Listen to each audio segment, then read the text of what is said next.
Hello student, start करते हैं आज का लेक्चर। देखो लास्ट लेक्चर में हमने एफसीसी, बीसीसी इन सब स्ट्रक्चर के बारे में पढ़ा है। इनके हमने रिलेशंस भी देखे हैं, ठीक है। रेडियस का, इनकी एज लेंथ का ये रिलेशन सब क्या होते हैं, ठीक है। स्ट्रक्चर के बारे में हमने पढ़ा है और उसके लास्ट में हमने पढ़ा है एचसीपी और सीसीपी।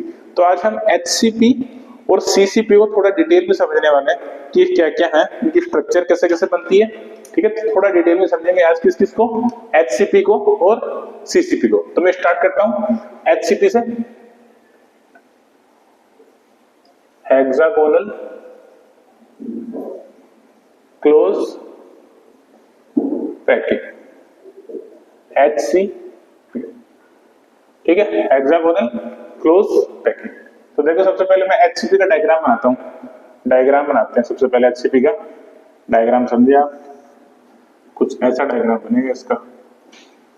ये लास्ट क्लास में भी हमने बनाया था, लेकिन एक बार मैं फिर से बनाता हूं थोड़ा सा जूम करके, ठीक है। ये मेरी फर्स्ट लेयर और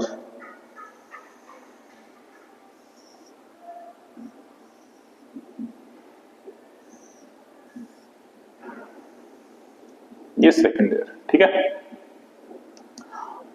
इसको मैच करते हैं ऐसे ऐसे, ठीक है।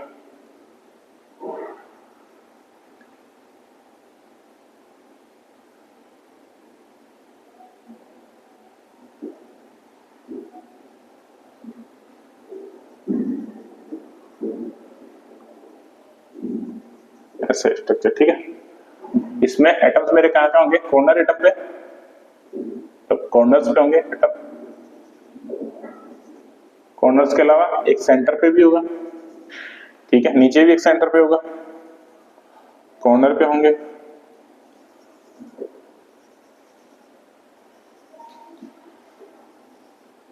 ठीक है। और 3 एटम इसके बीच में होंगे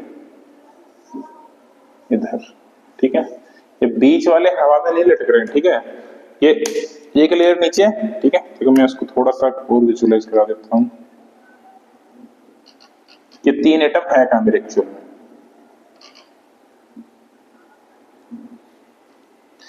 तीन एटम नीचे जो कैविटी बन रही है, ठीक है। नीचे जो कैविटी बन रही है उसके अंदर है। कैसे, देखो मैं नंबरिंग करके आपको बता देता हूं। सपोज ये 1 नंबर है, 2 नंबर, 3 नंबर। 2 नंबर वाला कहां प्रेजेंट होगा, 3, 4, 5, 6, 7, 8, 9 और 10। मान लेते हैं 10 एटम है मेरे पास। अब इनके अंदर ये 2 वाला प्रेजेंट कहां होगा, देखो नीचे एक लेयर है मेरे पास, ठीक है। जो सेकंड वाला है वो इन तीनों के बीच में जो कैविटी बनी होगी, कौन सा, 10, 6, 5, इन तीनों के बीच में जो कैविटी बनी होगी वहां मेरा 2 नंबर रहेगा। तो ठीक है, मैं इसको थोड़ा सा डिटेल में और बता देता हूं। नीचे सपोज स्ट्रक्चर है कुछ इस टाइप का, तो ये कौन सा मेरा 5, ये कौन सा मेरा 6, ये कौन सा है 10। तो मेरा जो 2 नंबर होगा वो कहां पे रहेगा, 2 नंबर रहेगा वो कहां पे रहेगा, यहां पे। इन तीनों एटम के बीच में जो कैविटी बनेगी वहां पे रहेगा मेरा 2 नंबर। और 3 नंबर मेरा कहां रहेगा,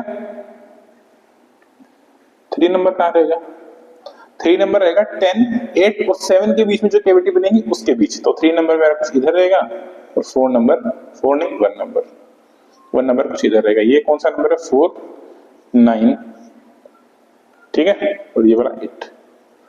तो इस टाइप से इनका प्लेसमेंट है, ठीक है। सबसे नीचे ये लेयर, उसके ऊपर 3 एटम की लेयर, उसके ऊपर ये वाली layer.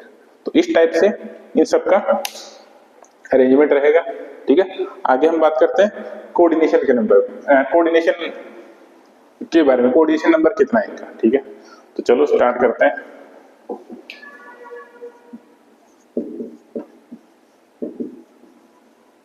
Coordination number, coordination number कितना होगा इनका, देखो ऐसे तो नहीं है कि ये एक यूनिट सेल है, इसके ऊपर भी बहुत सारे यूनिट सेल होंगे, दाएं बाएं चारों तरफ यूनिट सेल होंगे। मैं इस एटम की बात करता हूं, किसकी, इस एटम की, ठीक है। तो ये एटम मैं इसको थोड़ा सा इधर और बना देता हूं, कि ये कुछ ऐसे होगा, ये वाली लेयर, ये सबसे टॉप वाली लेयर है, इस एटम की मैं बात कर रहा हूं। ये 6 एटम तो इसके इनके टच में है, ठीक है। जो फेस एटम है उनके टच में होता है, ये इन 6 के टच में, ठीक है। ये वाला जो एटम है इन 3 के भी टच में है, ठीक है। इसके बाद में जो कैविटी बन रही है उसके ऊपर ये वाली लेयर है, तो ये जो 3 है इसके टच में भी है, ठीक है। तो मैं नीचे बना देता हूं, एक इधर वाला, एक इधर वाला, एक इधर वाला। कौन सा नंबर, नंबरिंग डाल देता हूं 1 2 3। तो इस एटम के रेस्पेक्ट में बात कर रहा हूं तो 1 2 3 4 5 6, 3 नीचे की लेयर में और 3 ही ऐसे होंगे जो ऊपर की लेयर में होंगे। आप यहां से समझ सकते हैं, ये लेयर है, ये लेयर है, सिंगुलर टाइप की लेयर है। इसके ऊपर जैसे 3 एटम है वैसे इस लेयर के ऊपर भी 3 एटम होंगे, ठीक है। उस लेयर के ऊपर भी 3 एटम होंगे और ये जो एटम है इनके भी टच में रहेगा, ठीक है। तो ये इन सब के टच में है।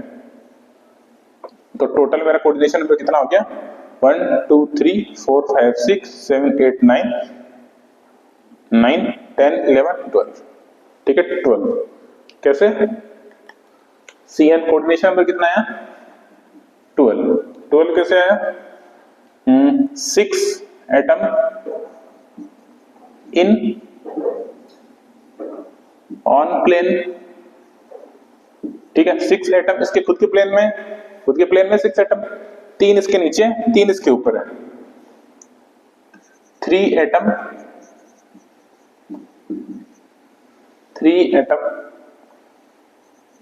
above the plane and 3 atom below the plane, ठीक है। तो कितना हो गया, 6 + 3 + 3 = 12। तो इस टाइप से मैं कोऑर्डिनेशन नंबर भी बता सकता हूं कि इस एटम के मतलब कि खुद के प्लेन में कितने हैं, इससे ऊपर कितने हैं और इससे नीचे कितने हैं। तो इस टाइप से बता सकता हूं इसका कोऑर्डिनेशन नंबर, ठीक है। चलो अब बात करते हैं इसके अंदर इफेक्टिव मेरे एटम्स कितने हैं, ठीक है। मतलब कि एटम कितने प्रेजेंट है इस यूनिट सेल के अंदर। एटम इन कौन सी यूनिट सेल है ये, HCP, इन HCP यूनिट सेल। देखो एटम कितने प्रेजेंट है ये थोड़ा सा ध्यान दे। ये जो मेरा एक यूनिट सेल है इसके बगल में मैं एक यूनिट सेल और बना रहा हूं, एक यूनिट सेल और बना रहा हूं। कैसे बनाऊंगा, देखो इधर बना देता हूं। मान लेते हैं एक यूनिट सेल ये हुआ, एक यूनिट सेल कुछ ऐसा होगा इसके बगल में, ठीक है। एक यूनिट सेल ऊपर की तरफ भी होगा, ऊपर की तरफ मतलब एक ही जगह, समझ रहे, ये कुछ ऐसे होगा, ठीक है। ये 3 एक ही लाइन में है, ठीक है। जैसे मैं 3 पेन बना लेता हूं, एक मेरा ये वाला यूनिट सेल, दूसरा यूनिट सेल और तीसरा यूनिट सेल, ठीक है। ये मेरे 3 यूनिट सेल हो गए। 3 ऐसे होंगे, 3 ही इनके ऊपर होंगे, 3 ऐसे होंगे और 3 ही इसके ऊपर होंगे। तो ये वाला जो मेरा एटम है, कौन सा वाला एटम, ये वाला एटम, ये एटम कॉर्नर एटम, ये कितने यूनिट सेल में डिवाइड हो चुका है, 3 नीचे की तरफ है और 3 ऊपर की तरफ। तो टोटल ये कितने में डिवाइड हो चुका है, 6 यूनिट सेल के अंदर इक्वली डिवाइड हो चुका है। तो एक यूनिट सेल के अंदर कितना पार्ट आएगा, सबसे पहले देखो ये, हाँ एक यूनिट सेल के अंदर कितना पार्ट आएगा, 1/6, क्योंकि 6 यूनिट सेल के अंदर इक्वली डिवाइडेड है, तो 1/6 पार्ट आया एक यूनिट सेल के अंदर। और कितने टोटल कॉर्नर एटम है इस यूनिट सेल के अंदर, 6 नीचे है, 6 ही ऊपर है, तो इनटू 12 कॉर्नर एटम का काम हो गया। चलो अब बात करते हैं फेस एटम का, ये वाला एटम और ये वाला तो खाली ऊपर वाले सेल में है और नीचे वाले सेल में है, ठीक है। तो ये तो आधा ऊपर चला जाएगा, आधा नीचे चला जाएगा, सिंपल है। तो 1/2 पार्ट आ रहा है एक यूनिट सेल के अंदर फेस एटम का, और कितने फेस एटम है, 1 2। चलो अब बात करते हैं कौन सा वाला, इन एटम के बारे में। ये एटम क्या पूरे इस यूनिट सेल के अंदर है, आपको बहुत जगह आप देखेंगे कि बोलेंगे कि ये पूरे यूनिट सेल के अंदर है, लेकिन ऐसा नहीं है। इनका कुछ पार्ट जो यूनिट सेल से बाहर निकला होता है, लेकिन हम इसको अप्रोक्सीमेटली ले लेते हैं कि ये अंदर ही है। क्यों ले लेते हैं? क्योंकि देखो इसको मैं आपको समझाता हूं क्यों ले लेते हैं हम इसको 3। मैं एक बार के लिए लिख देता हूं उसको 3। अब देखो इसको मैं आपको एक्सप्लेन करता हूं, इसको 3 हम क्यों ले लेते हैं। एक्चुअल में ये ऐसा होता नहीं है 3, पर इसको 3 लेने का एक रीजन है, वो मैं इधर दिखाता हूं आपको। देखो मेरे पास ठीक है, मैं एक हेक्सागोनल शेप बना रहा हूं। देखो हेक्सागोनल शेप तो आप समझते हैं, देखो मैं भी आपको बना के दिखाता हूं उधर।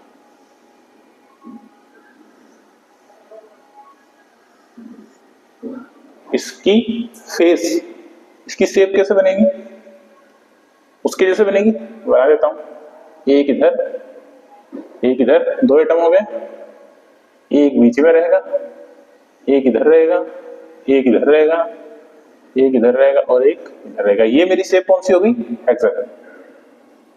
हेक्सागन बन गया, ठीक है। तो इसको मैं क्या बोलूंगा? Hexagonal shape. अब देखो इसको मैं 3 एज्यूम क्यों करता हूं, देखो ठीक है। ये मेरी सबसे नीचे वाली लेयर मान लेता हूं, ये वाली। चलो इसके ऊपर मेरे पास 3 एटम है और मैं बोल रहा हूं ये 3 एटम एक्चुअली में पूरे के पूरे अंदर नहीं होते। तो क्यों नहीं होते देखते हैं। सबसे नीचे वाली लेयर, इसके ऊपर 3 एटम है मेरे पास जो इनकी कैविटी में प्रेजेंट है। कैसे प्रेजेंट है?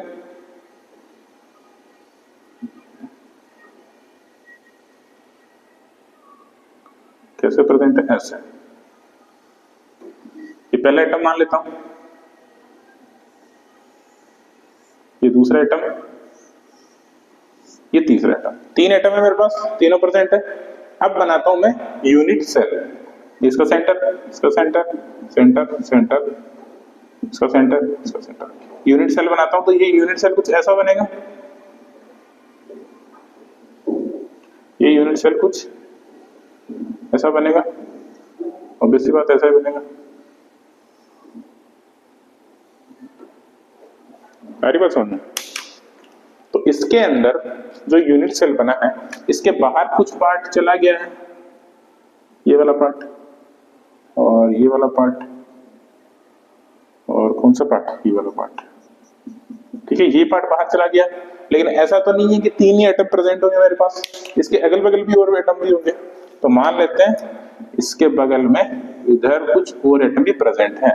तो जैसे ही इनका पार्ट कटा है, इस दूसरे एटम का पार्ट इसके अंदर आ गया होगा, इस दूसरे एटम का पार्ट इसके अंदर आ गया होगा। इसलिए हम एज्यूम कर लेते हैं कि तीन जो मेरे एटम है ये पूरे के पूरे अंदर है, क्योंकि इनका पार्ट जितना बाहर गया होगा उतना ही किसी और का पार्ट अंदर भी आ गया होगा। जैसे इसका इतना पार्ट आ गया अंदर, इसका इतना पार्ट आ गया अंदर, इसका इतना पार्ट आ गया, ठीक है। तो यहां से हम इसको 3 एज्यूम करके चल लेते हैं। चलो कैलकुलेट करो कितना आता है ये। 2 + 1 + 3 आएगा क्या? तो कितना आया ये? 6। तो इसके अंदर टोटल एटम कितने होते हैं? 6। ये बात आपको समझ में आएगी कि उसको हम 3 क्यों लेके चल रहे हैं। एक्चुअल में नहीं होता है, लेकिन कोई दूसरा एटम उसको रिप्लेस कर दे रहा है, इसलिए हम इसको 3 एज्यूम करके चलते हैं, ठीक है। अब बात करते हैं किसके बारे में? पैकिंग एफिशिएंसी के बारे में। अब बात करते हैं किसके बारे में? इसको मिटा दूं या फिर इधर लिखते हैं, इसको मिटा देते हैं।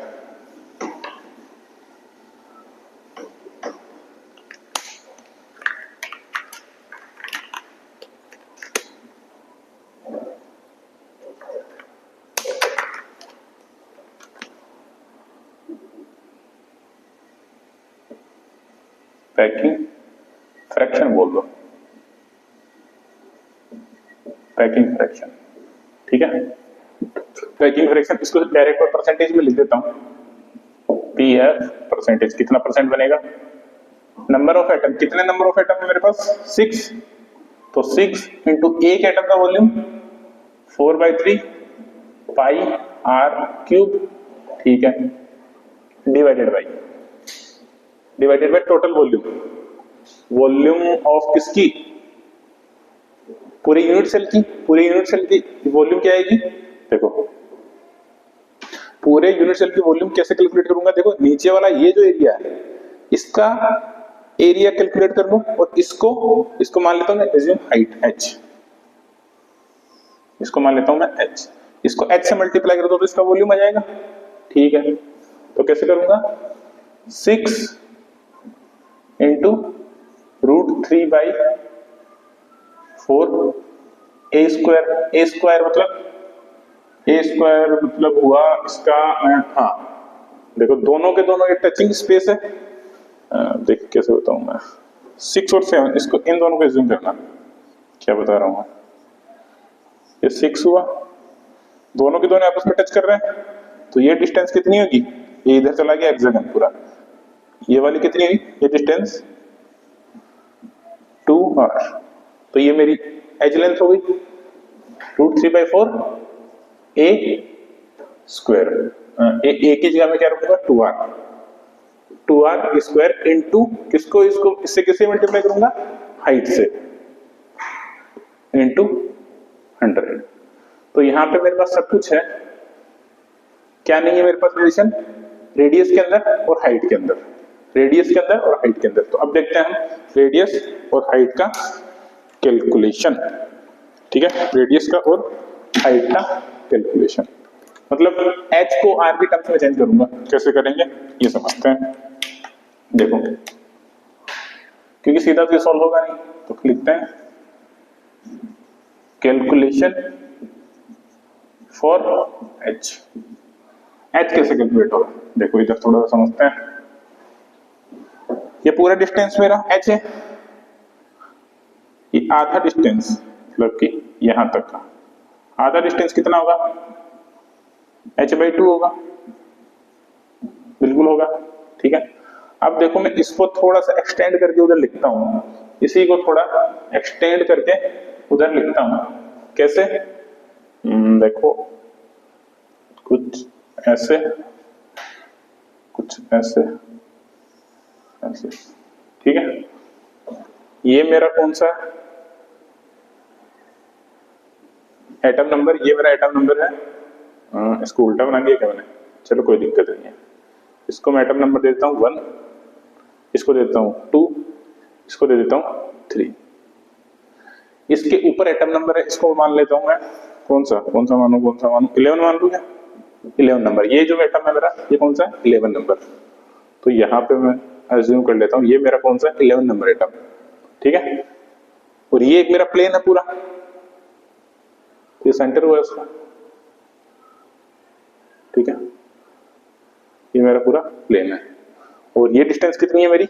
ऊपर से नीचे तक की, ऊपर से नीचे तक की मतलब h/2 मतलब इस एटम के सेंटर से लेके इस प्लेन तक की डिस्टेंस कितनी है? h/2। तो ये डिस्टेंस कितनी है मेरी? h/2। अब देखो मैं क्या करता हूं, इधर से एक लाइन बना देता हूं ऐसे करके यहां तक की। ठीक है, चलो यहां तक का लाइन हो गया। और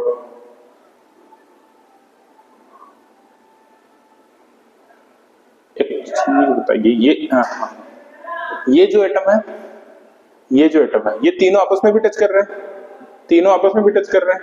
मतलब इसको मैं थोड़ा सा और जूम करूं, ये तीनों आपस में भी टच कर रहे हैं, आपस में टच कर रहे हैं। तो इसको मैं ऐसे लिख दूं क्या? ये 1 इधर रहेगा और 2 इधर रहेगा। इन दोनों के बीच की डिस्टेंस कितनी होगी? 2r, बिल्कुल होगी। तो ये वाली डिस्टेंस कितनी हुई मेरी? नीचे वाली ये डिस्टेंस हुई मेरी 2r हुई। ये मेरा एक 90 डिग्री का ट्रायंगल बन जाएगा, ये इक्विलेटरल ट्रायंगल है नीचे वाला। तो ये 60 है तो ये हाफ कितना हो जाएगा इसका? 30 डिग्री। ठीक है, और इसको मैं क्या मान लेता हूं? x मान लेता हूं इसको। ठीक है, x, और इसको x ना मान के, देखो इसको x ना मान के और मैं क्या मानूंगा? इसको x मान लेता हूं नीचे वाले को, इसको x ना मान के और मैं क्या मानूंगा? देखो ये वाला जो एटम है मेरा, ये किस किस से टच कर रहा है? इससे टच कर रहा है, इससे टच कर रहा है, इससे टच कर रहा है, इससे कर रहा है, इससे कर रहा है, इससे भी कर रहा है। साथ में यही वाला जो मेरा एटम है, ये इससे भी टच कर रहा है, इससे भी टच कर रहा है और इससे भी टच कर रहा है। तो ये जिससे भी टच कर रहा है उन दोनों के बीच की डिस्टेंस कितनी होगी 2r। उन दोनों के बीच की डिस्टेंस कितनी होगी 2r। तो इन दोनों के बीच की डिस्टेंस कितनी होगी 11 के बीच की और 3 के बीच की 2r। ठीक है, तो यहां से अब मैं निकाल सकता हूं। देखो तो यहाँ पे देखो एक पाइथागोरस थ्योरम अप्लाई कर सकता हूँ। ये वाला ट्रायंगल जो आपको दिख रहा है ये 90 डिग्री एंगल है, तो इसको मैं ऐसे लिख दूं, कैसे 2r स्क्वायर, ध्यान से देखना 2r square x square plus h by 2 square. ये क्या मैं लिख सकता हूँ क्या? देखो तो बिल्कुल इसको मैं ऐसे लिख सकता हूँ। इसको सॉल्व करेंगे तो क्या बनेगा पहले x की वैल्यू निकाल दूं मैं। तो यहाँ पे देखो मेरे पास x एक अननोन है, x को पहले फाइंड करते हैं। x यहाँ पे रखना पड़ेगा हमको, तो x कैसे आएगा? देखो x कैसे आएगा, ये जो 3 एटम है इसी को मैं इधर बना रहा हूँ। ये पहला एटम, ये दूसरा एटम, ये तीसरा एटम, ठीक है। इसको तो देखो ये ट्रायंगल इस टाइप से बन जाएगा। ये एटम मेरा 1 नंबर है, ये 2 नंबर है और ये 3 नंबर है, ऐसे बन जाएगा। ये डिस्टेंस कितनी होगी मेरी r डिस्टेंस होगी, ठीक है। तो मैं क्या करता हूं, ये एक लाइन खींच देता हूं और ये लाइन जो है कौन सी वाली लाइन, ये वाली लाइन, और यही क्या है मेरी x है, ठीक है। इक्विलेटरल ट्रायंगल है तो ये कितना एंगल हुआ 30 डिग्री। तो यहां से मैं देख सकता हूं कि cos किसका वैल्यू चाहिए मुझे, cos 30, ठीक है। cos 30 इक्वल टू क्या होगा, देखो ये 90 डिग्री इधर बन रहा है तो ये बनेगा r बाई x, ठीक है। cos 30 equal to r by x, और cos 30 का वैल्यू कितना होता है √3/2 equal to r by x। तो यहां से मैं x का वैल्यू निकाल लेता हूं। x का वैल्यू कितना आएगा 2r बाई √3। यहां से मैं x का वैल्यू इधर पुट कर देता हूं तो क्या बनेगा, देखो 2r स्क्वायर माइनस x की वैल्यू 2r बाई √3 का square equal to h by 2। तो इधर इसका ले लेते हैं रूट। तो यहां से h बाई 2 क्या बनेगा, h बाई 2 बनेगा, देखो 2r स्क्वायर है, होल स्क्वायर है, 2r तो बाहर आ जाएगा, स्क्वायर मतलब 2r बाहर आ गया, रूट में क्या बचा 1 माइनस 1/3 बचा गया। तो यहां से h बाई 2 क्या बनेगा, h बाई 2 बनेगा 2r, इसको 4 कर दो, इधर 4 कर दो, 4 रूट इधर क्या बनेगा 3 माइनस 1 2/3। तो ये मेरा h आ गया 4r रूट 2/3। तो यहां से मैं क्या कंक्लूजन निकाल सकता हूं, देखो h का जो वैल्यू है, सही क्या हुआ, ठीक है। h का जो वैल्यू है वो 4r से छोटा है या बड़ा है, 4r से छोटा है। और ये हम इधर भी बता सकते हैं, क्योंकि देखो पहला एटम, दूसरा एटम, तीसरा एटम, देखने में लगेगा कि 4r है, लेकिन 4r नहीं है। एक्चुअल में जो एटम्स है वो कैविटीज के अंदर बैठे हुए हैं, तो कुछ कुछ पार्ट उनका कट जाएगा। तो इस टाइप से मैं h का कैलकुलेशन भी कर सकता हूँ। और जैसे ही h आ गया मेरे पास, h को मैं किसमें पुट करूंगा, इक्वेशन नंबर 1 में, और इक्वेशन नंबर 1 में जैसे मैं पुट करूंगा h का वैल्यू इसके अंदर, तो यहां से मेरा पैकिंग फ्रैक्शन कितना आएगा आप कैलकुलेट कर लें, ये आएगा अप्रोक्स 74.05%। तो इसको हम ऑलमोस्ट बोल देते हैं 74%, ठीक है। तो इस टाइप से मैं पैकिंग फ्रैक्शन कैलकुलेट कर सकता हूं, मेरी हाइट की कैलकुलेशन कर सकता हूं उस टाइप से, ठीक है। इसमें थोड़ा सा ट्रिकी पार्ट है, ये आप ध्यान में रखें कि किस टाइप से कैलकुलेशन होगी, ठीक है। तो आगे स्टार्ट करते हैं। आगे देखो h की कैलकुलेशन हो गई है हमारे पास, पैकिंग फ्रैक्शन भी हो गया है। अब देखते हैं हम FCC के बारे में या CCP के बारे में।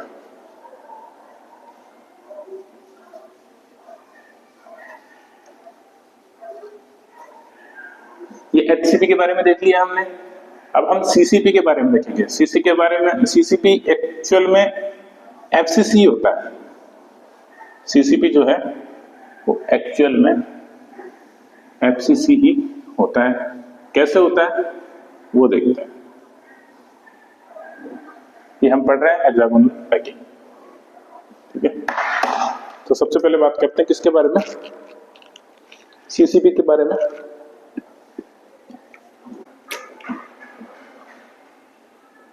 अब हम बात करते हैं सीसीपी के बारे में। सीसीपी एक एफसीसी की जैसा ही है, ठीक है। तो सबसे पहले डायग्राम बनाते हैं।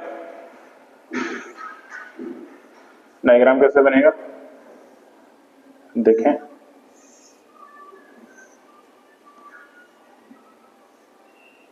इस टाइप का बनेगा डायग्राम।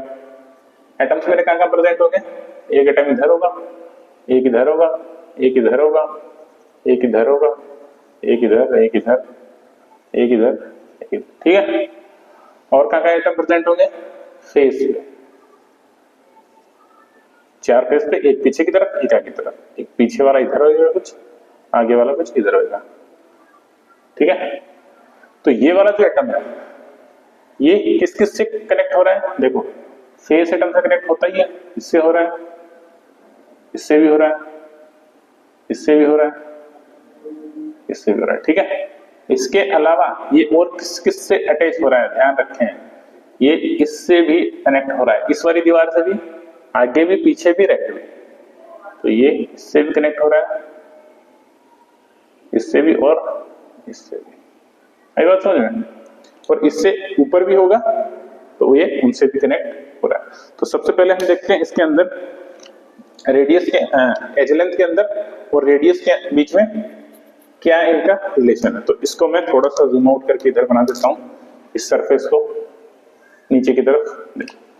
ये सरफेस कुछ ऐसे बनेगी, ये वाला एटम सेंटर एटम, और एक ये वाला एटम, ठीक है, और एक ये वाला एटम। इनके बीच की डिस्टेंस कितनी है, इनके बीच की डिस्टेंस 4r, ठीक है। और 4r को और कैसे लिख सकता हूं, देखो इसका एक ट्रायंगल भी बना देता हूं। ये ट्रायंगल कुछ ऐसे बनेगा, ट्रायंगल कुछ ऐसे बनेगा। ये a लेंथ है, ये भी मेरी a है, और ये वाली कितनी हो जाएगी, a√2, मींस ये वाली सेम डिस्टेंस है। यहाँ पे मैं एटम भी बना देता हूँ, ये कुछ ऐसे एटम बनेंगे, मतलब 4r = a√2। ये r के अंदर और a के बीच में रिलेशन आ गया, ये आप याद रखें, इनमें भी काम आएगा। ये हो गया। अब बात करते हैं CN के बारे में, कोऑर्डिनेशन नंबर के बारे में। कोऑर्डिनेशन नंबर कितना है, कोऑर्डिनेशन नंबर आप ध्यान रखें, CN से शो करूंगा कोऑर्डिनेशन नंबर को। कोऑर्डिनेशन नंबर हम इसका होता है 12। और 12 कैसे होता है, दो तरीके से हम इसको डिफाइन कर सकते हैं। सबसे पहला 12 CN कितना होता है इसका 12, कैसे कैसे, एक तो पिछले वाली तरीके से हेक्सागोनल के तरीके से, कैसे कि 6 atom in on plane, 6 atoms के खुद के प्लेन में होंगे, 3 एटम अबाव प्लेन,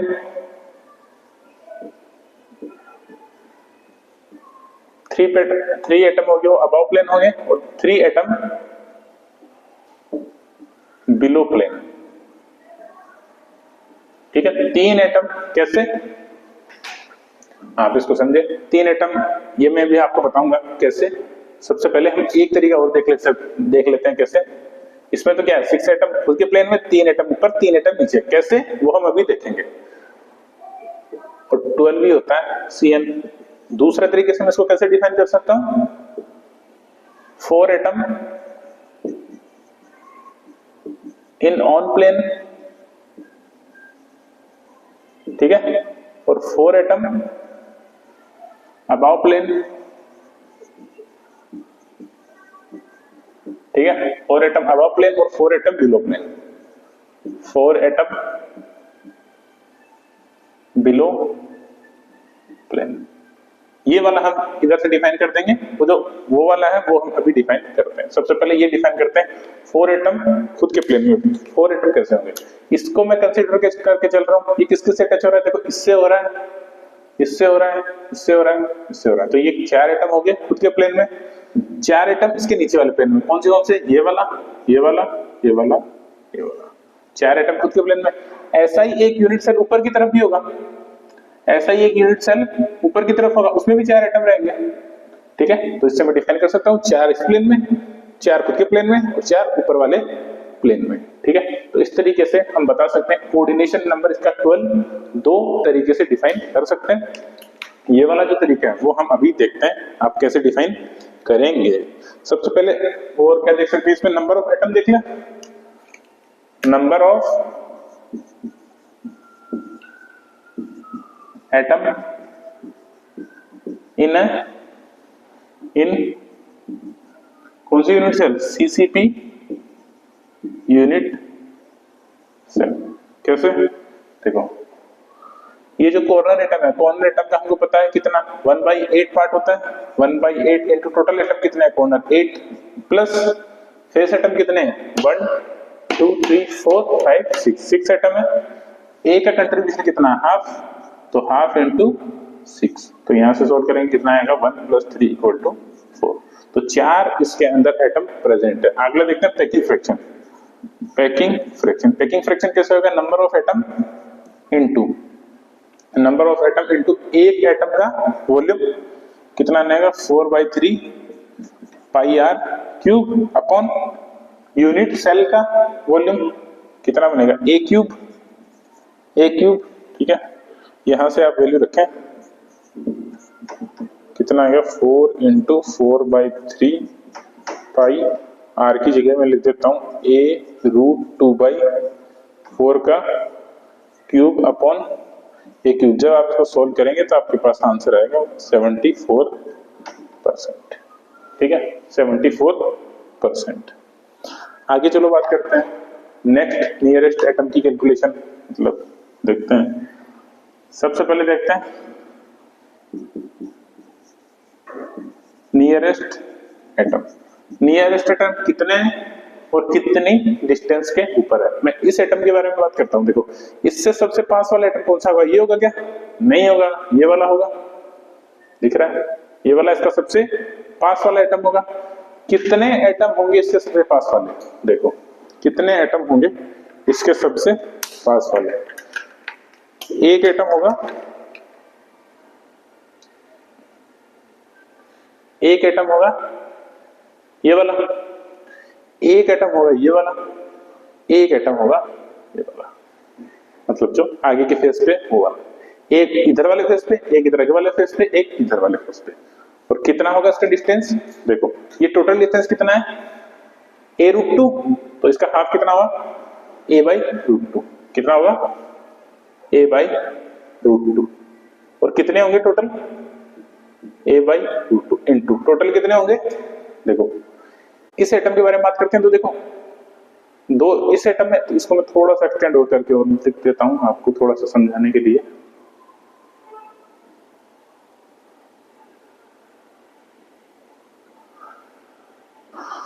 एक इस तरफ होगा, ठीक है, एक इसके पीछे वाला जो सरफेस होगा, एक उधर होगा, जिसका पीछे वाला सरफेस होगा उधर होगा, एक इधर होगा, ठीक है।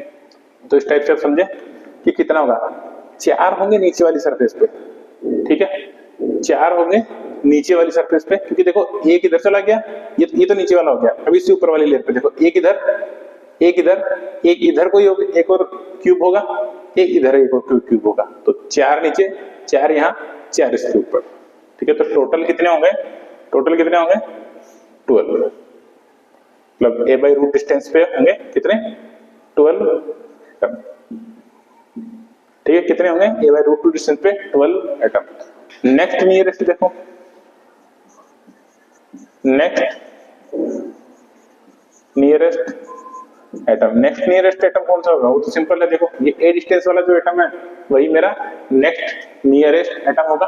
तो कितने होंगे नेक्स्ट नियरेस्ट एटम, बताओ। नेक्स्ट नियरेस्ट होंगे 6 होंगे क्या, 6 होंगे। a डिस्टेंस पे कितने होंगे 6, ठीक है, 6 एटम। उससे अगला बताओ, उससे अगला नेक्स्ट नियरेस्ट एटम है, उससे अगला नेक्स्ट नियरेस्ट एटम। देखो इसको आप ध्यान से देखें, इस एटम के बारे में बात कर रहा हूं, तो पहला सबसे पास वाला तो ये वाला एटम हो गया, उससे दूर वाला ये वाला एटम हो गया, उससे दूर वाला कौन सा हो सकता है? उससे दूर वाला होगा मेरा ये वाला एटम, ठीक है। ये वाला नहीं होगा, ये तो उससे अगला हो गया, इससे पास वाला होगा मेरा ये वाला, ठीक है। इसकी हम कैलकुलेशन करें तो कैसे करेंगे? देखो ये ऐसे हुआ, और इस एटम से मुझे डिस्टेंस निकालनी है इस एटम से, तो इसको इस ट्रायंगल को मैं थोड़ा सा जूम आउट करके लिख देता हूं। ये कुछ ऐसे बनेगा, ये 90 डिग्री है, ध्यान रखना ये वाला 90 डिग्री एंगल है। ये वाला डिस्टेंस कितना है? a/√2, और ये वाला डिस्टेंस कितना? a, ये तो पूरा a ही है, तो ये वाला डिस्टेंस कितना होगा? उधर लिख देते हैं, डायग्राम फिर से बना देता हूं। देखो कितना बनेगा, इसको मैं x मान लेता हूं, तो x कितना बन जाएगा? x² = a² plus a/√2 square, तो x² = a² प्लस a²/2, तो x = कितना आएगा?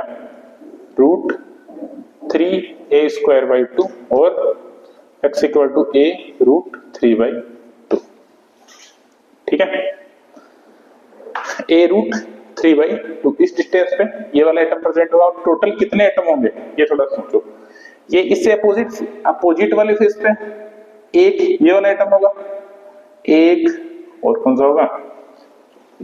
एक ये वाला एटम होगा, एक ये वाला एटम भी होगा, एक ये वाला एटम भी होगा, ठीक है। इससे दूर दूर वाले, एक क्यूब में 3 एटम है, तो टोटल कितने एटम हो गए? एक क्यूब में 3 एटम है, 3 × 8, टोटल क्यूब कितने हैं? 8, ठीक है।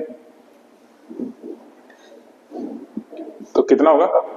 क्योंकि टच में देखो ना, एक क्यूब के अंदर 3 के टच में, तो उसके अगल बगल वालों के भी टच में रहेगा, तो टोटल मतलब 8 क्यूब के टच में रहेगा, तो ये कितना आएगा? 24 एटम। ये ध्यान रखें, 24 एटम, ठीक है।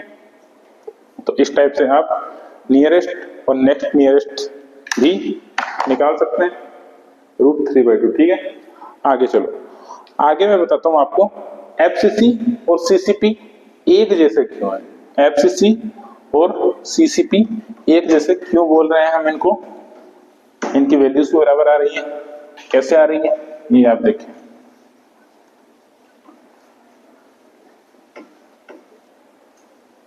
देखो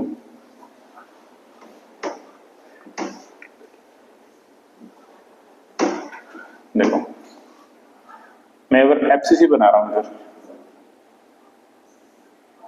FCC बना रहा हूं,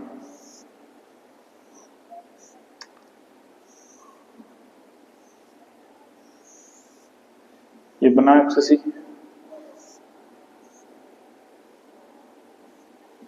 ठीक है। एटम्स कहां प्रेजेंट हो गया? इस फेस पे, इस फेस पे, पीछे वाले फेस पे। एक बार पहले इधर वाले बनाते हैं जो कॉर्नर फेसेस पे, वो वाले, एक आगे वाले इस फेस पे, एक पीछे वाले फेस पे, एक इधर एक इधर। तो ये मेरा FCC यूनिट सेल है। अब ये CCP के बराबर कैसे है? ठीक है, तो ये देखो, ये मेरा एक पहला प्लेन हुआ, इधर वाला मेरा एक दूसरा प्लेन हुआ, ठीक है। एक प्लेन मेरा कैसा बनेगा? देखिए नीचे भी इधर एटम है, इधर भी एक एटम, फेस एटम, ये कुछ ऐसे बनेगा, ठीक है। एक प्लेन मेरा कुछ ऐसे बनेगा, ठीक है।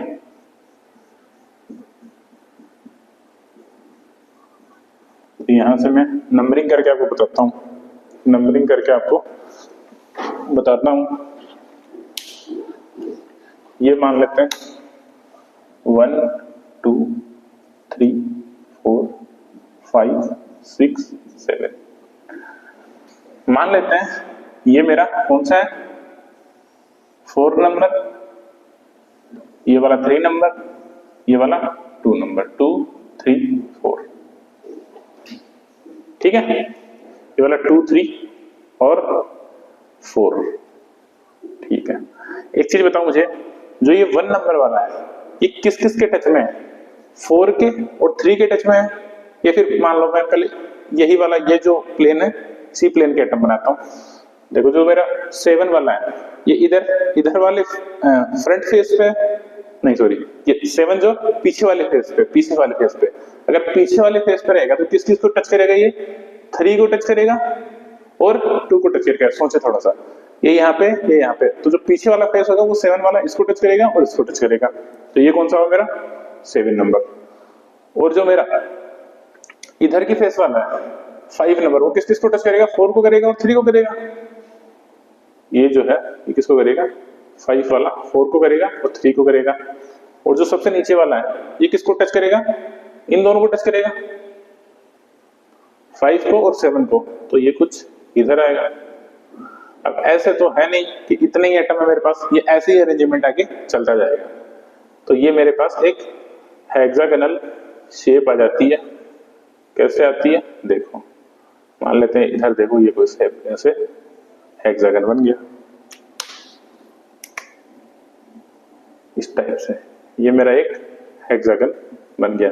यही तो मेरा क्या है, सीसीपी है, मतलब हेक्सागोनल शेप है, ठीक है। तो इस टाइप से हम देख सकते हैं कि ये मेरा हेक्सागन है।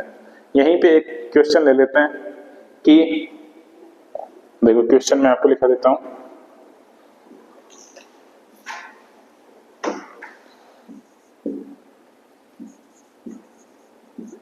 which is not the closed packed structure।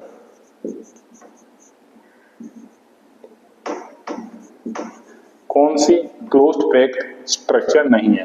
देखो ये थोड़ा सा ध्यान रखें, कैसे हम पहचानेंगे किसी भी स्ट्रक्चर को ये क्लोज पैक है या नहीं है।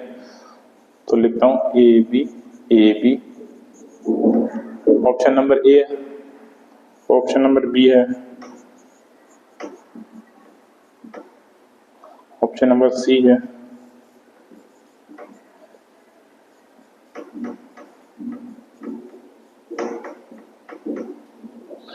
ऑप्शन नंबर डी है, मतलब ए बी सी, ये है A B C, C B, A B C.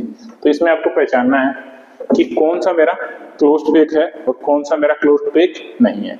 तो देखो, जब भी हम कोई भी अरेंजमेंट कर रहे हैं, क्लोज पैकिंग है, तो इसमें देखो ये मेरी ए टाइप की लेयर, इसको मान लो, ये दूसरी बी टाइप की, फिर ये सी टाइप की हो गई क्योंकि ये ऐसे है और वो इसकी अपोजिट है, सी टाइप की है, और फिर से कौन सी आ गई, ये ए टाइप की।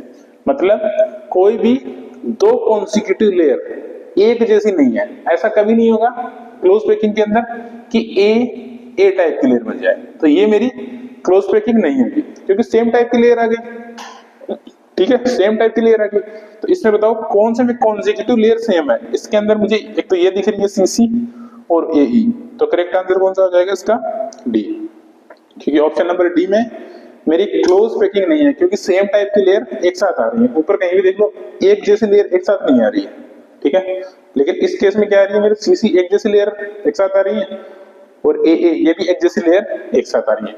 तो आपसे कभी भी कोई क्वेश्चन पूछे कि क्लोज पैकिंग को हम कैसे पहचानेंगे, क्लोज पैकिंग को पहचानने के लिए हम बोल सकते हैं कि कोई भी मेरी दो कॉन्सिक्यूटिव लेयर एक जैसी नहीं बननी चाहिए। अगर एक जैसी बनती है तो वो फिर मेरी क्लोज पैकिंग नहीं है। क्लोज पैकिंग में मेरी सबसे ज्यादा एफिशिएंसी भी होती है पैकिंग की 74%। तो आज के लिए इतना ही है, थैंक यू।